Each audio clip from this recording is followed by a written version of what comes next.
이제 일본의 기독교가 들어간 그 이제 시기는 노다 노부나가 때에 들어갔습니다. 그 시대 그가 지배하는 시대에 들어갔는데 노다 노부나가 하면 잘 모를 수 있지만 여러분 도요이테 히데요시라면 아시죠? 임진왜란의 장본 그 사람 전 지배했던 정권의 통치자였어요. 그래서 이 선교를 사실 이제 개신교가 한 게 아니고 처음 선교를 한 게 천주교예요. 천주교의 그 선교사들 이제 가운데 이제 한 두 나라에서 집중적으로 가게 되는데 하나는 포르투갈이고 그 다음에 이어서 주력적으로 선교 활동한 게 이제 네덜란드 선교사들이에요. 근데 포르투갈 선교사 가운데 그 프란시스코 자비엘이라는 이 신부가 다른 사람들과 함께 중국에서 일본으로 오게 되는데 여기 이제 일본의 이 지역에 왔다고 그래요. 이 지역의 이름이 뭐예요? 아마구치라고 하는 이곳이 이제 바닷가잖아요. 그래서 중국에서 이렇게 와가지고 여기에서 내려가지고 어디로 갔느냐 하면 이 구수 지방으로 간 거죠. 이 구수 지방과 구수 지방에 이제 후쿠오카와 이제 나가사키 이 지역에 주로 선교를 했는데 이 주로 이제 이 전체가 구슈 지방이 일본은 큰 세계 섬나라잖아요, 그죠? 그중에 제일 작은 나라인데 이게 강원도 만하다고 강원도보다 좀 크다고 하는가 하여튼 이 구수 지방의 복음이 이제 전하여지게 된 거죠. 그래서 여기 나가사키 현과 후쿠오카 현에 복음이 이제 전하여졌다고 합니다. 그 당시에 이제 그 항에 대한 풍경인데 사람들이 이렇게 모여 살지만 이 포구 중심으로 다 옛날 이 범선들 또틀 달고 이제 배가 항해를 하고 하는 이런 범선들을 타고 다니는 그런 시대고 선교사들도 이제 이런 범선을 타고 왔는데 무역선을 타고 온 거예요. 무역선. 그래서 그런 배 이제 모행을 만들어 놨더라고 박물관에 가니까요. 그래서 이걸 제가 찍어 왔는데 이런 형태 배면 그 유럽의 이제 뭐 15세기, 16세기 범선들이지 않습니까? 그래서 이런 배를 타고 오게 된 거예요. 이 선교를 이제 최초의 선교를 한 사람이 이 프란치스코 이제 자비엘이라고 하는 사람인데 이 자비엘이라고 하는 사람과 함께 여기 이제 띠또레스란 사람, 이 두 사람이 좀 이제 소위 말하면 일본의 뭐 사도 바울이라고 할 수가 있겠어요. 어쨌든 이제 이 자비엘이란 사람이 아무래도 중심이 돼가지고 처음에는 선교를 시작했는데 이 선교를 해가면서 어떻게 접근을 했는가 하면 무역을 하는 거죠. 무역상을 소개를 해주고 또 그러한 무역상을 통해서 그 이제 무역이 교류되는데 이런 일을 하려면 제일 먼저 누굴 만나야 되는 거예요? 영주를 만나야 되잖아요. 그죠? 그 영의 지배자인 영주를 만나요. 그래서 영주를 만나고 무역에 대한 것들을 이제 통해서 접근을 했던 거예요. 그러니까 영주가 만약에 믿게 되면 그 성 안의 사람들은 자연스럽게 믿을 수가 있게 되는 거죠. 그래서 계속해서 선교 활동을 해가면서 그 띠뚜레스라고 하는 선교사는 최초에 이렇게 유럽식의 교회당도 이제 세우게 되고 또 여기 사람들이 누구냐면 일회 그 신학생들이에요. 신학생도 이렇게 배출을 하게 되고 이렇게 되는 이런 선교 활동이 잘 이루어졌던 것은 이 나가사키 영주가 이 선교사들을 좋게 보고 또 자기에게 많은 부를 갖다 주고 하니까 나가사키 지역을 천주교회 영으로, 그러니까 너희들 이곳에 마음대로 선교 활동을 해도 된다. 이렇게 이제 그 하나의 이제 그 제도화 시켜준 거죠. 그래서 이렇게 선교가 얼마 되지 않아서 5만 명 정도가 믿게 되었는데, 그 당시 이 구슈 지방의 사람들이 뭐 20만 5만 명 정도였는데 그 정도 같으면 엄청나게 많이 예수를 믿은 거죠. 그래서 이런 그 이런 쪽복음도 이제 번역을 해가지고 이렇게 베풀하고, 이 사람이 어떤 사람 같아요? 사무라이잖아요. 사무라이인데 십자가를 들고 손을 모으고 기도하는 거예요. 그래서 이러한 사무라이는 일본의 그 왕과 함께 지배 계층이잖아요. 사무라이를 앞세우고 나라를 통치하면서 다스렸던 그게 일본 제국이잖아요. 그래서 이 사무라이들도 많이 이제 예수를 믿고 신실한 믿음이 되어서 이렇게 동상이 세워져 있습니다. 이곳은 이제 그 기시리 땅이라고 하는 땅인데, 이 기시리란 말이 무슨 말이냐면, 기시리탄 이러면 그게 그리스도인이라는 말이에요. 일본 말로 기시리 이러면 이제 그리스도인을 이제 기시리탄이라고 그렇게 말합니다. 그래서 이곳에 나중에 농민 봉기가 일어났는데 그 가운데 아마 이제 그 희생적으로 그렇게 앞장섰던 인물인 것 같아요. 그래서 그곳에 이런 동상이 세워져 있었습니다.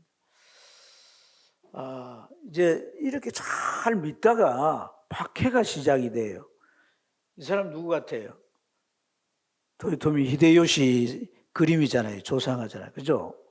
이 사람 때부터 박해가 아주 본격적으로 시작되게 됩니다. 이게 왜 박해가 시작되게 되느냐? 선교사들 와서 무역도 하고 또 그 서구에 좋은 문물도 주고 이게 좋긴 한데, 문제는 자기들의 체제를 무너뜨린다는 생각을 하게 되는 거예요. 왜냐하면 복음이 들어와서 사람들의 생각을 바꾸어 놓는 겁니다. 그래서 그때에 그들이 말했던 말이 뭐냐면, 만민은 신 앞에서 평등하다는 거예요. 그런데 그 왕이 그 사무라이를 내세워서 온 세상을 통치하고 마치 인도의 카스트 같은 그런 제도를 만들어서 바뀌어질 수 없어요. 농민이 되고 또 지배계층은 지배계층이 되는 거예요.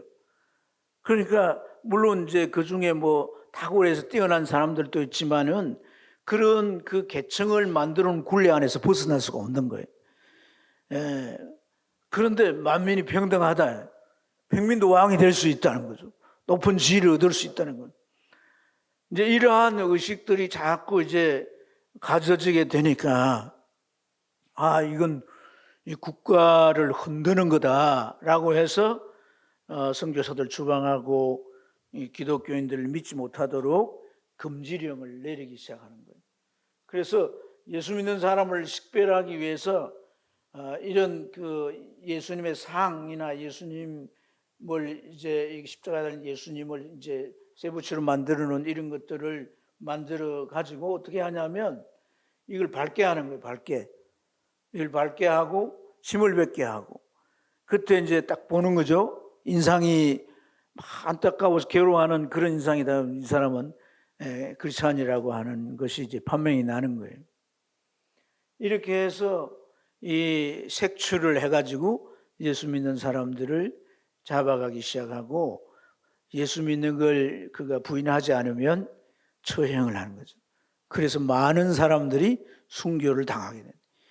대부분 많은 사람들의 순교가 이 구수지방, 그러니까 나가사키와 후쿠오카 이 지역에서 일어났다는 거예요. 발바타 하면 이 이름을 딱 써서 이 사람은 이제 처형 대상이 되는 거죠.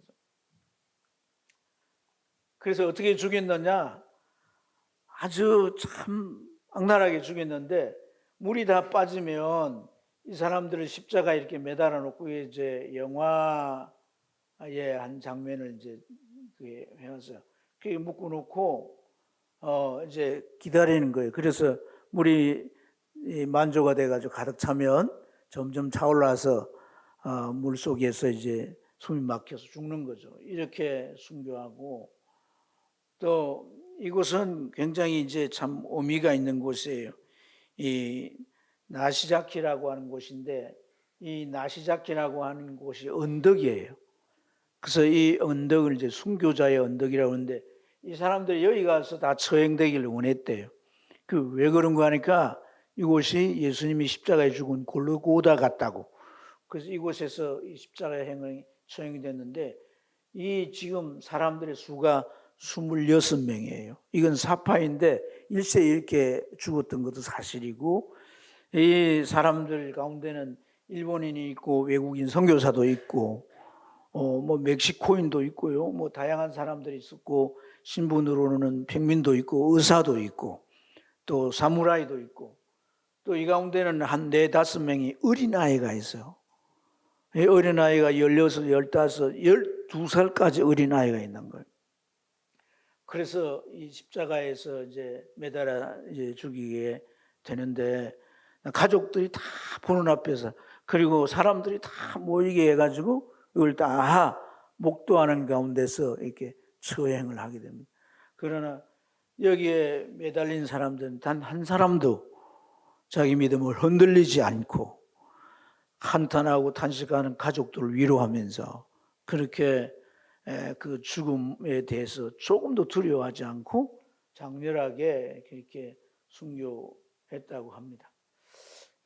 이러한 이 박해가 여기서 끝나는 게 아니라 이게 뭐 같아요? 일본에는 뭐가 많아요? 온천이 많은데 이게 한 100도까지 올라간대요. 그러면 100도까지 올라가는데 이게 뭐라고 되어 있냐면 온천지옥이라고 되어 있잖아요. 그죠? 그래서 닮은 사람이 하나 나오고. 아빠가 여기 서 계시고요. 설명하세요. 여기가 저기 십자가가 있는데, 있는 사람들을 저 불풀 끓는 유황 온천에다가 집어넣었대요. 십자가 액자를 놓고 밟게 하고 침받게 하고, 만약에 밟지 않거나 침을 안 뱉으면 저기다 몇 도 정도 된다 그랬어요, 물이? 거의 한 90도. 네, 여기 이제 그 십자가를 이렇게 세워놨더라고요. 이제 이럴 정도만 아니고 땅 속에다가 사람을 묻는 거예요.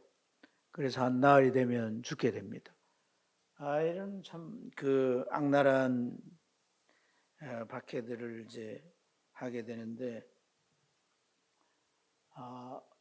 이곳은 이제 그 박해가 좀 일본 박해가 아까 말씀드렸던 히데요시 때 시작이 됐지만은 박해가 극심하게 되었던 때는 그 에도 시대라고 합니다. 히데요시 다음에 지배자가 에도잖아요, 그죠?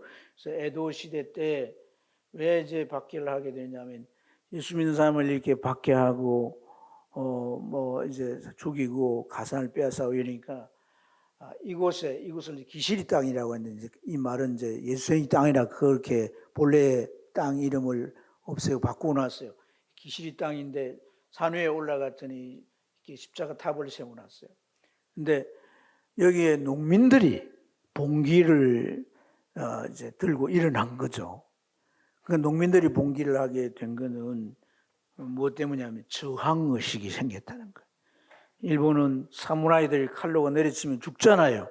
그러니까 그러한 위협 앞에서 다 두려워하고 그들의 지배 아래 다 굴종하며 살았지만, 복음이 들어가니까 사람들이 죽음에 대하여 극복할 수 있게 되는 거예요. 담대해져서 무슨 의식이 생기냐? 저항의식이 생겨서 이렇게 박해하는 이러한 국가를 향해서 봉기를 든 거예요. 그러니까 이러한 봉기를 드니까 거기에 이 구수지방의 군대로 안 되니까 주력 군대 10만을 보내가지고 뭐 밟은 세분 다 찾아서 죽이는데, 숨겨놓은 사람도 죽이고 이렇게 사람들 죽여서 거의 씨를 말려버렸다는 거예요. 그래서 에도 시대 때부터 시작을 해가지고 그 메이지 때까지, 그러니까 이제 2차 세계 대전 지나고 일본이 패망한 다음에 서양에 대한 문을 열게 되잖아요, 그죠? 그러면서 개신교도 그때 들어가게 되고요. 그 박해가 시작되고 한 시기가 한 250년이 되는데, 이 250년 동안 나가사키에 그게 이제 그 다 없어지기 전까지의 사람들은 어떻게 신앙생활을 했겠어요? 신앙을 버리지 않고 그곳에 이제 은둔하면서 숨어서 자기 신앙을 지켜왔던 거예요. 그러니까 자기 신앙을 거기에서 지켜왔는데 전부 이제 그 불교에 소속하게 하고 불교교인들을 다 의무적으로 만드는 거죠. 그리고 이제 5인 가구제 이렇게 해서 5가구를 중심에 5인 중심으로 해가지고 감시 체계를 세우는 거예요. 그러니까 여러분 옛날에 우리 어릴 때 그런 게 있었어요. 뭐 5인 가구 다 일본에서 배우고 한 건데, 이런 식으로 다 예수 믿는 사람을 찾아내고 상을 주고, 그래서 밀교를 하면 그 사람에게 그 어떤 명예를 주거나 상을 주어서 그 밀교 장려 정책을 쓰면서 기독교를 없애려고 했던 거죠. 그래서 이 봉기로 말미암아서 이제 그렇게 그 우민화시켜서 지배했던 사람들이 기독교의 정신이 들어가니까 저항한다 이래가지고 더 이제 극렬하게 박해를 했다, 이렇게 이해할 수 있습니다. 이제 이런 곳이 이 성당이지만은 박해에 대한 그런 여러 가지 유적물들이 있는 곳이, 이 사람들이 아까 그 26명 다 매달렸던 사람들의 부조인데요. 여기 보면 키 작은 사람 있잖아요. 다 어린아이들인 거예요. 그리고 이 제일 작은 아이, 이 아이가 12살. 이렇게 엄청난 박해가 이제 이루어졌습니다. 그리고 이제 난 이후에 그 2차 세계대전을 일으키잖아요, 그죠? 그래서 미국에 의해서 원자폭탄을 맞게 되는데, 이 원자폭탄 히로시마에 한 방 먼저 터지고 그 다음 날인가 나가사키에 이 원자폭탄이 터진 거예요. 그래서 저희들이 이제 이 나가사키의 원폭 피해 박물관에 가서 이렇게 봤는데, 이게 이제 실제 어떤 그 모형을 이렇게 만들어 놨어요. 이 안에 뭐 핵폭탄이 어떻게 구성되어 있는가도 뒤쪽으로 돌아가 보면 다 이제 만들어 놓고, 이것에 지금 이제 이 시계가 이렇게 멈춰져 있는데, 그때 원폭 폭탄이 떨어졌을 그때 이 시계가 멈춰진 거죠. 이걸 기념으로 이렇게 달아놨는데, 1945년 8월 6일 8시 16분을 가르치고 있습니다. 이 원폭 피해가 이렇게 심했던 걸 집이 다 묻히고 사람들은 다 녹아버렸대요. 몇 명 정도가 죽는, 적사 그 자리에서 타버리고 적사한 사람 8만이래요.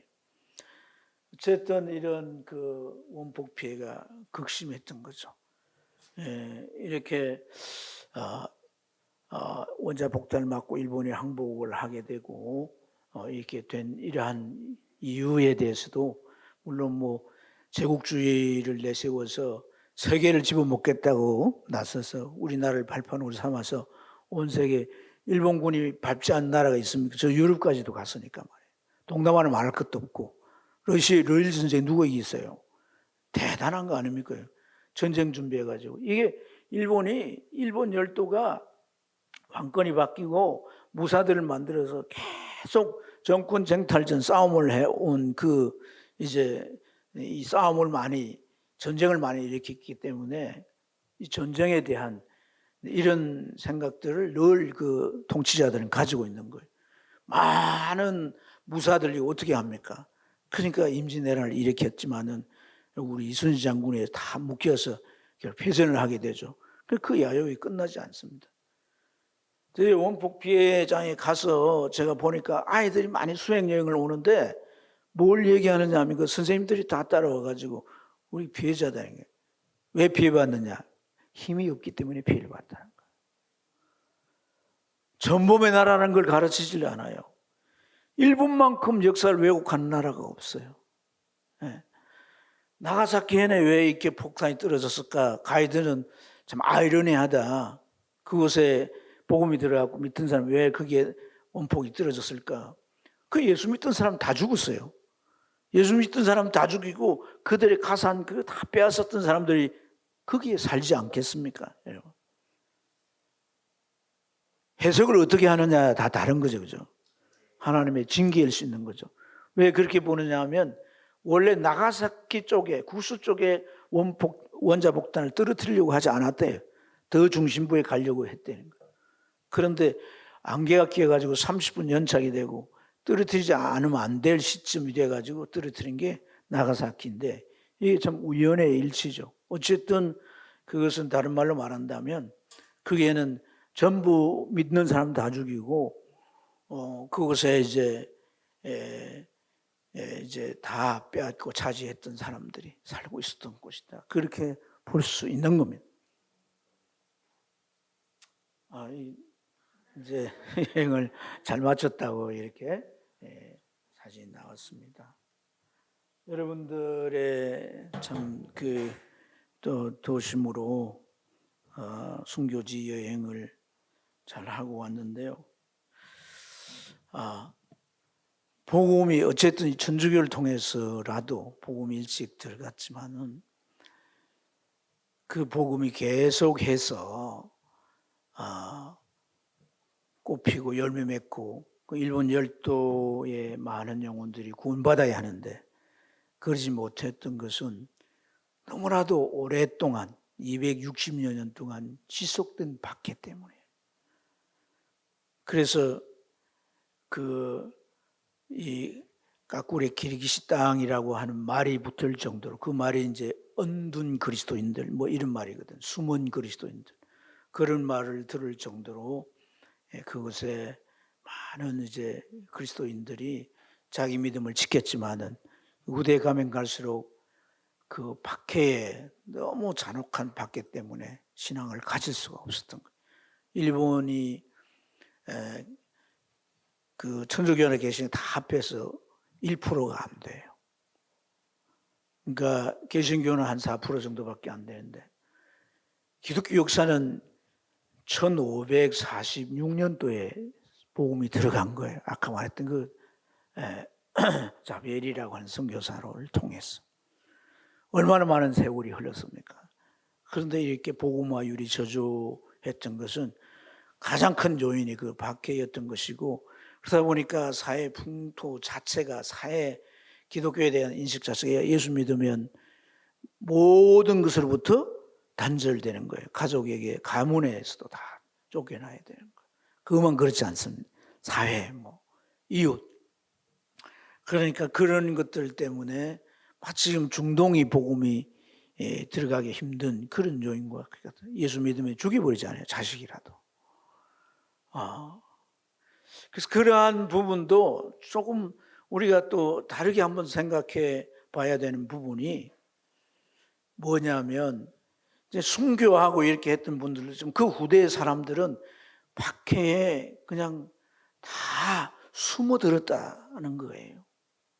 그리고 그들이 예수를 겉으로는 절대 믿지 않는다라고 하는 것들을 다 그걸 뭐 해야 되는 거예요? 표면화시켜야 되는 거예요. 그래서 그 마리아 상도 그 열애상, 여자의 그 이제 불상처럼 만들고 이런 식으로 해서 이제 그 숨은 신앙으로 지냈다는 거예요. 여러분, 이것 또한 우리가 조금 더 깊이 생각해 봐야 할 부분인 줄로 믿습니다. 복음은 빛입니다. 드러나야 되는 거예요. 우리는 총칼로 이제 이기는 게 아니에요. 선으로 이기는 거죠. 하나님의 능력으로 이기는 거죠. 그렇게 해서 계속 나갔다면 오히려 그 박해가 뒤집어질 수도 있었죠. 그러니까 참 이 믿음이라고 하는 것이 때로는 내 환경과 내 주변을 바꿀 수도 있고 그렇지 못하고 내가 숨어서 웅크러들 수도 있는 거예요. 좀 우리가 그런 부분에 깊은 도전이 필요한 줄로 믿습니다. 어쨌든 이들이 예수를 믿고 믿음을 지켜와서 버리지 않고 그 밖에서도 그 숨어서 자기를 감추고 나중에 이제 그 오픈이 되고 예수 믿는 사람들이 문제가 안 되는 이런 상황이 됐을 때 내가 그리스도인이라고 해서 다 이렇게 나오는데 온 세계가 깜짝 놀란 거예요. 그리스도인들이 하나도 없는 줄 알았더니 그제서 막 드러나는 거예요. 그러니까 중국에도 지하교인 뭐 얘기하잖아요. 지하교인이 중국이 문호를 개방할 때 한 10,000명 정도, 10,000명이에요? 하여튼 뭐 중국에 엄청난 수가 있었다는 얘기입니다. 그러니까 이게 무슨 말이냐면 아무리 박해가 있고 아무리 참 생명을 위협하는 이런 상황이 벌어도 일단 그 마음 안에 복음이 들어가면 이 신앙을 버리지 못한다.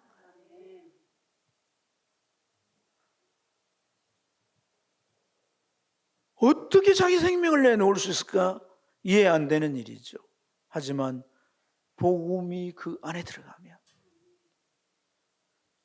목숨을 잃더라도 그 신앙을 지키는 거예요. 저와 여러분 안에 복음이 있습니까? 저와 여러분 안에 정말 네 목숨을 내놔라. 네가 예수 믿으려면 그렇게 했을 때 그걸 다 받아들일 수 있는 이 복음에 단호함이 있습니까? 우리 자신에게 한번 질문해 봐야 할 줄로 믿습니다. 사랑하는 여러분, 하나님께서 하나님의 복음과 진리를 들을 때 성령이 그 진리가 우리 안에 들어오게 하는 줄로 믿습니다. 그것이 우리 안에 가치관이 되고 세계관이 되고 그 우리 인생의 전부를 만드는 것이 되는 줄로 믿습니다. 어쨌든 그 믿음을 지켰기 때문에 그래도 일본에는 우리나라에 없는 정말 세계에서 인정하는 믿음의 사람들이 나왔어요. 일본의 양심이라고 하는 우치무라 간조라든지 작은 예수로 불리웠던 가가와 토요히코, 잘 아는 빙점 소설을 쓴 또 마오로 미야코, 아야코라는 이런 인물들, 이외에도 많은 인물들이 있습니다.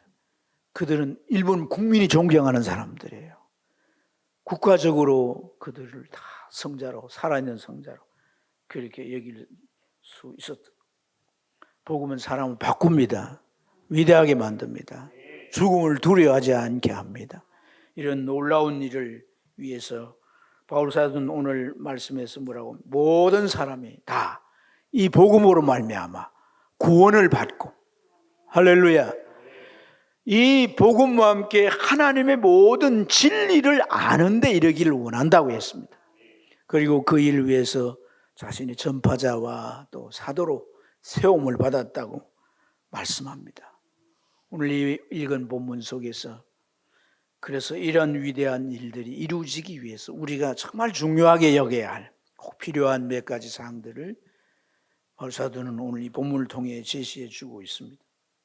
자, 1절 말씀 같이 한번 읽어볼까요? 읽겠습니다. 시작.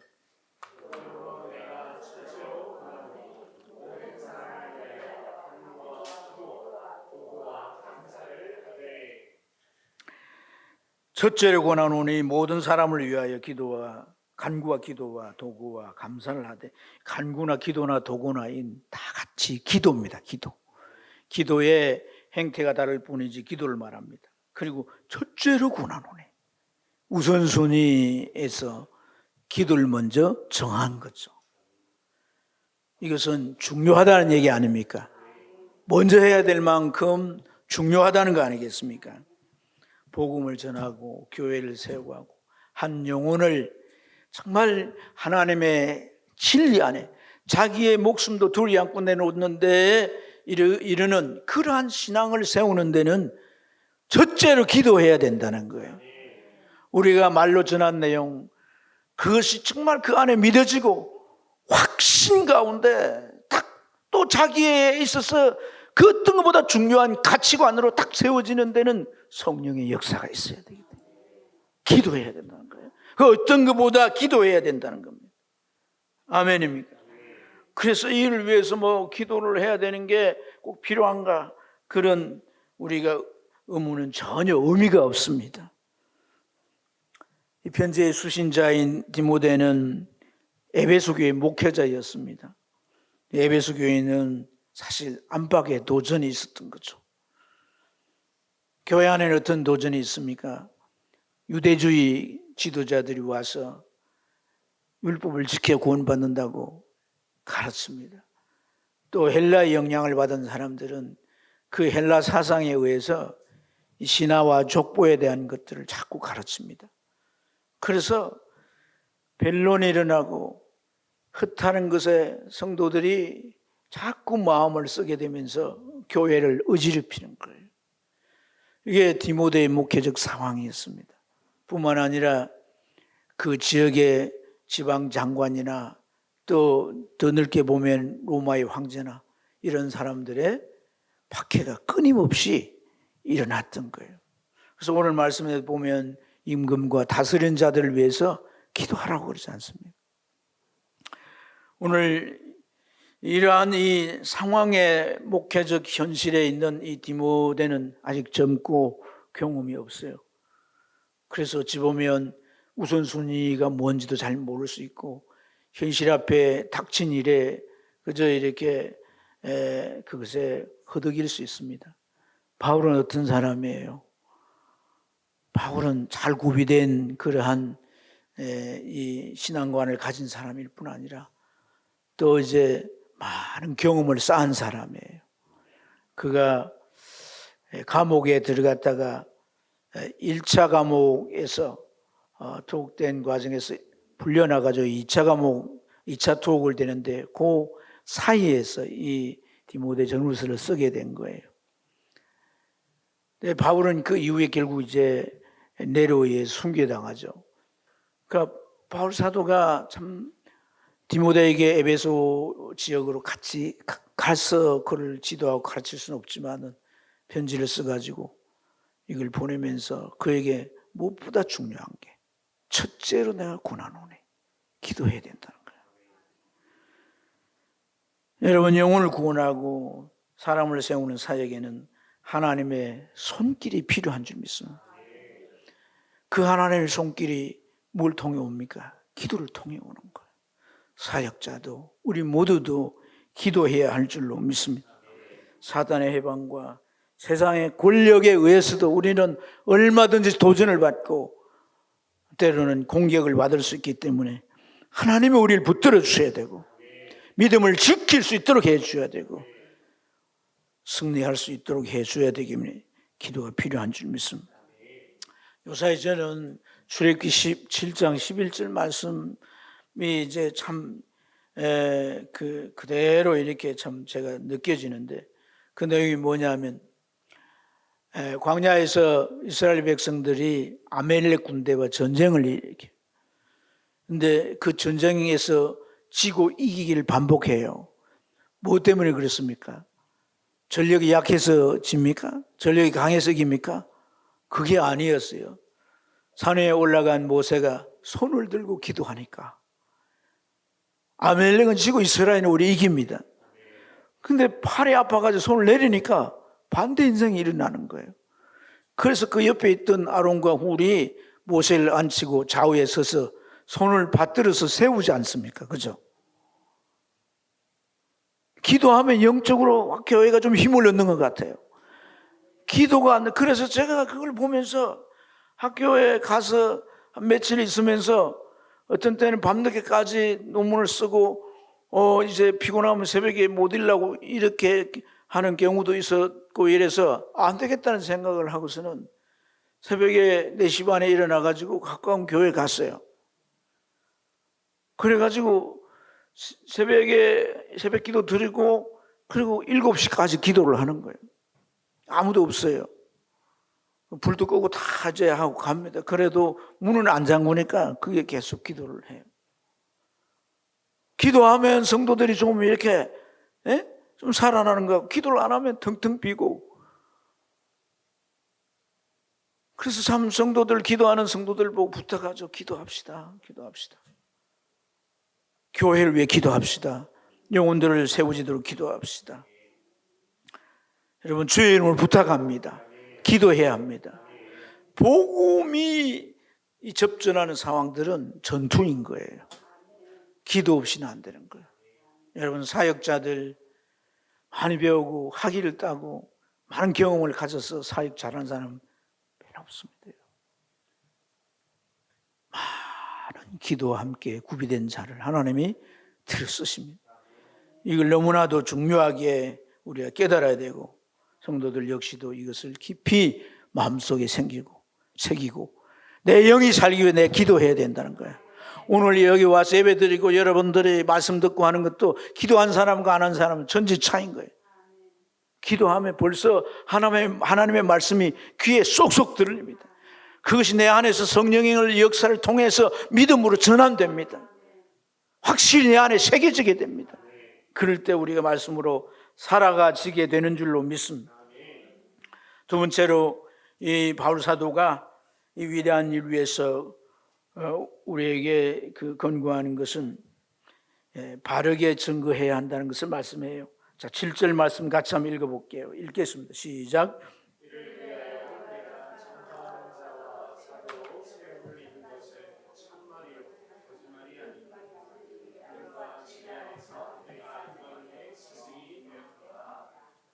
네, 여기 이 말씀에서 자신을 하나님께서 전도자로 세워주셨고 또 뭘 전해야 할지 복음과 말씀을 주셨다는 거예요. 이게 이제 바울 사도가 뭐라고 말합니까? 참말이요, 이 말이에요. 자기를 전파자와 사도로 세운 게 참말이라는 거예요. 그리고 내가 전한 내용이 거짓말이 아니라는 거죠. 뿐만이 아니라 내가 하나님께서 나를 이방인의 사도로 세웠기 때문에 내가 이방인의 스승이란 거예요. 스승이라는 말은 제자들을 두고 가르치는 자 아닙니까? 그 가르치는 내용을 잘못 가르치면 안 되잖아요. 확실한 진리를 가르쳐야 되잖아요. 바른 사실을 가르쳐야 되는 게 스승이에요. 하나님께서 나로 하여금 다른 어떤 사도들도 아닌 나를 이방인의 사도로 세웠기 때문에 내가 전하는 내용은 하나님이 내게 주신 내용이다. 그렇기 때문에 참말이라고 말하는 줄로 믿습니다. 여러분, 이러한 말을 하게 되는 배경은 1장을 보면 율법주의와 조금 전에 말씀드렸던 그런 이제 신화 또는 족보 이런 것들로 교회 안을 혼란케 하는 사람들이 있었어요. 그 사람들이 가르치는 내용과 다르다는 거예요. 그들은 인간으로부터 온 어떤 것들을 가지고 그렇게 한다 할지라도 나는 하나님께 주신 것이라는 것을 강조하는 것인 줄로 믿습니다. 바울 시대도 그렇지만 지금 시대는 더 혼란의 시대입니다. 다른 혼란이 아니에요, 여러분. 우리가 가지고 있는 이 신앙에 있어서도 많은 혼란을 야기하는 그런 시대입니다. 제가 공부를 해보면서 최근에 한 2달 동안 제가 막 씨름을 하면서 책을 보고 연구한 게 성경 해석학이에요. 공부를 해보면 성경 해석이 제일 어렵다고 얘기해요. 근데 그 해석학을 지금까지 해석학의 내용들을 제가 요약을 해야 되기 때문에 파악을 안 하면 요약을 못 하는 거예요. 옛날에 배웠던 거지만은 다시 그걸 읽어내려면 너무 힘들었어요. 근데 그걸 정리를 해보면서 성경을 해석하는 거잖아요. 성경이 어떻게 지금 해석이 되어지고 있느냐, 본문에 있는 이 의미가 중요한 게 아니에요. 지금은 이걸 읽는 사람이 어떻게 이해하는가가 그게 진짜 의미라고 가르치는 겁니다. 그게 독자 반응 비평 이론이란 거예요. 여러분들이 성경의 문자적 내용을 가지고 읽고 그 단어의 뜻이 뭔지, 문장의 뜻이 뭔지 이해하고 이런 뜻이구나, 그렇게 그 의미를 알아차리지 않습니까? 그게 중요한 게 아니란 거예요. 과거에는 이걸 쓰게 되는 역사적 배경에서 어떤 그 역사적 배경이 있었느냐가 의미를 결정했고요. 이제 최근에 와서는 독자가 그걸 읽고 어떻게 해석해야 되느냐, 그것에 의해서 본문의 의미가 달라지고 결정된다는 거예요. 그래서 여러분, 페미니즘이나 해방신학이나 여성신학이나 해체주의나 이런 게 나왔어요.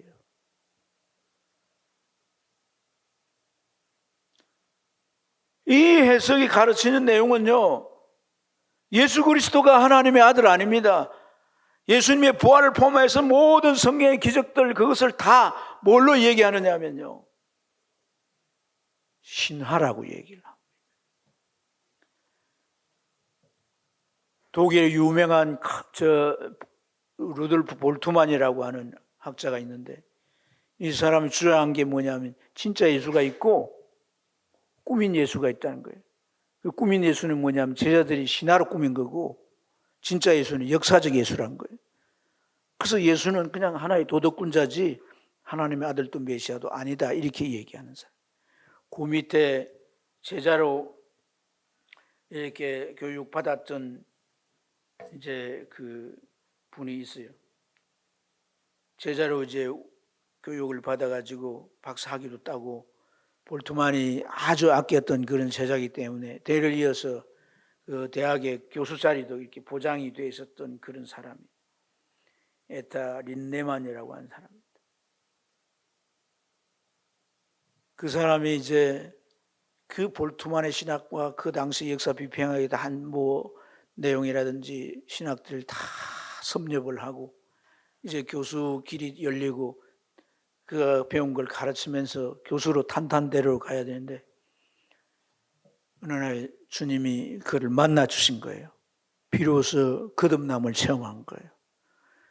그래서 그가 영이 살고 거듭나니까 계속해서 기도하는데, 하나님께서 그에게 들려주는 음성이 지금까지 네가 배우고 지금까지 네가 가르쳤던 것은 죄다, 이렇게 말씀하시더라고요.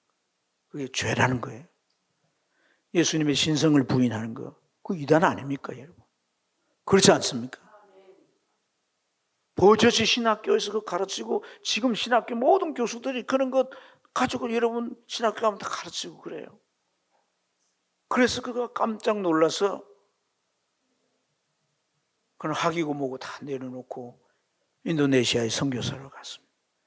가서 선교 활동하면서 이 역사 비평학이 왜 잘못됐는가를 하나하나 논증하면서 계속해서 책을 펴냅니다. 오늘 바울 사도가 얘기한 게 뭐예요? 바르게 전해야 된다는 거예요. 바르게 전해야 된다는 거예요. 할렐루야.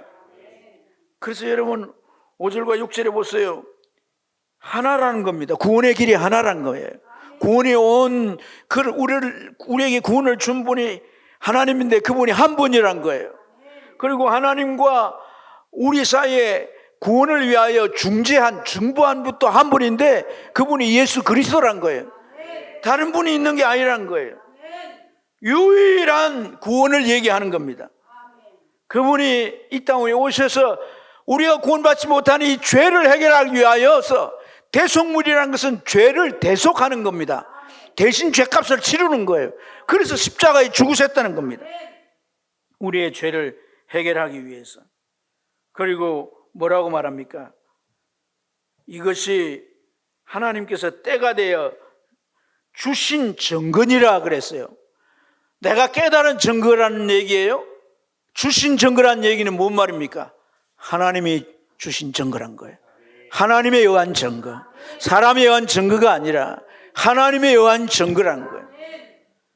그래서 이 진리를 바르게 전해야 한다는 것을 말씀하는 줄로 믿습니다. 마지막으로 기독교의 모든 것, 우리가 믿어야 하고 또 알아야 하는 진리, 또 하나님의 은총이나 축복이나 이 모든 것이 어떤 통로를 통해 오느냐, 어떤 바탕에 의해서 오느냐, 그 바탕은 딱 하나예요. 사랑입니다. 사랑. 그래서 여러분 오늘 여기에 하나님이 우리에게 주신 것들을 표현할 때 모든 사람이라는 표현이 계속 나오잖아요. 그죠? 모든 사람을 위하여, 모든 사람이 다 알도록, 모든 사람들이 다 구원받도록, 모든 사람을 위해 자기를 대속물로 주셨다. 그리고 다 구원받고 다 이 진리를 알기를 원한다는 거예요. 이게 하나님의 사랑의 정도이고 그 사랑의 크기인 줄로 믿습니다. 그래서 우리는 바로 그런 사랑을 입은 자고 그 사랑으로 영혼들을 향하여 다가가야 되고 복음을 전해야 되고 그들을 섬기고 세워야 하는 겁니다. 어머나 우리의 열심, 그것보다 더 중요한 게 사랑입니다. 사랑. 아까 말씀을 드렸던 최초의 그 선교사인 이 자비엘이라고 하는 분이 일본 열도가 이제 그 구수지방 말고 위로 올라가면 그게 수도도 있고 다 있으니까 육로로 가면 너무 시간이 많이 걸리니까 배를 타고 올라갔다고 그래요. 올라가서 영주를 만나가지고 시계, 안경, 거울 또 이제 이 철포와 포도주 이런 것들을 선물로 주면서 복음을 전하는데 때로는 절간에 가서 성녀들과 토론도 하고 이렇게 해서 계속해서 복음을 전해서 또 다른 지역에까지도 복음을 전할 수 있었다고 그래요. 그분은 일본이 확실히 복음을 열도록 중국을 이용하려고 중국에 오다가 결국 그가 이제 죽게 되는데 어쨌든 그러한 일들로 인해서 복음을 전하기 위해서 그뿐 아니라 또 디토레스라고 하는 선교사 그 후에 계속해서 복음을 이제 전하죠. 여러분 그 박해를 받으면서도 신앙을 버리지 않는 원인이 뭘까요? 영주들이 무역 거래를 터주니까 자에게 물질이 오고 여러 가지 유익함이 있으니까 서양 문물을 받아내니까 좋아서 이렇게 됐지만 그 영주들 가운데도 예수를 믿은 영주들이 많아요. 그런데 그 주된 요인이 뭐냐면 선교사들 안에 있는 고결한 인격이라는 거예요. 풍겨나는 그 품위와 그리고 진심으로 사랑하는 깊은 사랑에 감복되어서 예수를 믿었다는 거예요. 그것으로 복음이 들어가니까 그 복음이 가슴 안에 남아있어서 어떤 박해를 겪어도 신앙을 버리지 못했다는 거예요. 250년 믿음을 버리지 않았다는 건 대대로 이어갔다는 거 아니겠습니까? 그래서 그 땅을 각골의 그리시 땅이라고 하는 그러한 말이 붙다고. 아까 제가 보여드렸던 26명의 순교성자 거기에 보면 12살짜리 얘기를 좀 우리가 들을 필요가 있는데 그 12살짜리 아이의 이름이 루트비코 그 아바라카라고 하는 아이입니다. 이 소년이 체포될 때 너무 어리다고 빠져요. 제외를 시켰는데 자꾸 끼어 들어가니까 이제 너 그래 예수 부인해라 이렇게 말했다는 거예요. 부인을 안 하는 거예요. 한 군인이 기회를 닫고 계속 얘기하면서 너 아직 어리니까 어른이 되면 믿어. 지금 네 목숨을 구하기 위해서 부인해. 그러니까 애가 뭐라고 말을 하냐면 그 애가 하는 말이 당신도 나와 같이 그리스도인이 되기를 원합니다. 그래서 천국에 가길 원합니다. 그런 말을 했다. 사람들이 자꾸 저 애는 죽이면 안 된다고 쟤를 죽이면 안 된다고 막 이런 항의를 하고 그러니까 무슨 말을 했냐면 짧은 생명을 위하여 영원한 생명과 바꿀 수가 없습니다. 그런 말을 했다. 12살짜리 아이가 말이에요. 그리고 그 언덕에 올라가서 보니까 십자가들이 막 절벽하게 놓여져 있는데 그렇게 묻는 거예요. 집행관에게 저희 십자가는 어디 있습니까? 그 제일 작은 십자가가 있는 거예요. 그걸 향해 쫓아가더니 그 십자가를 안고 울면서 예수님을 찬양하는 노래를 부르다가 그 매달려서 순교했다는 겁니다. 복음이 그 안에 들어가면 나이를 불문하고 이렇게 위대해지는 거예요. 담대한 신앙이 되는 거예요. 흔들림이 없는 거예요. 복음이 중요한 거예요. 기도해야 되는 거예요. 바른 복음을 전해야 되는 거예요. 사랑으로 전해야 되는 거예요. 그럴 때 영혼이 세워지고 구원함에 이르게 될 줄로 믿습니다.